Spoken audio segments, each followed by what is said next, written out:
మా ఎక్స్పీరియన్స్ ప్రకారం ఇక్కడ మా కళ్ళతో చూసినాయి, చెవులతో విన్నటువంటి ఆ చేష్టలను చూసి అలాంటి బోర్డ్స్ తయారు చేయవలసి వచ్చింది ఫర్ ది కపుల్స్. అంటే so called couples, not at couples. వాళ్ళ కొరకు కపుల్స్ అయినట్టుండి okay, they can come and enjoy here. Lung space ఉంటుంది కాబట్టి గాలి పీల్చుకోవచ్చు. మామూలుగా జిమ్ ఉన్నది, జిమ్ ఆర్టికల్స్ ఉపయోగించుకొని ఎక్సర్సైజ్ చేయొచ్చు. హాయిగా ఈ పార్కును చూసి ఆనందపడవచ్చు. అలాంటి కాదు, ఈ రోజు వస్తాడు, రేపు కొత్తవాడు, ఇంకొకటి కొత్తవాడు, వాళ్ళు చేసే చేష్టలు అవన్నమ్మా. కాబట్టి ఇక్కడ ఈ హాస్టల్స్ కంట్రోల్ చేయనంత వరకు ఈ సిచ్యువేషన్ పోతల్లి ముందు మాకు. చాలా కష్టపడి పార్క్ పెట్టుకున్నారని విన్నాం. చాలా కష్టం, ఒకటి కాదు రెండు కాదు.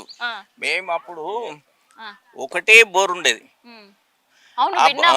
వాటి పార్క్ మీరు సంపాదించుకోవడానికి పడ్డ కష్టం ఏంది, తర్వాత దీని డెవలప్మెంట్ కష్టం ఏంది అన్న కూడా మేము విన్నాము. ఇప్పుడు మీ మనవరాళ్ళనో మనమళ్ళనో ఇంట్లో ఎవరైనా పిల్లలను తీసుకొని వచ్చే పరిస్థితి ఉంది పార్క్ లో? లేదు, అస్సలు లేదు.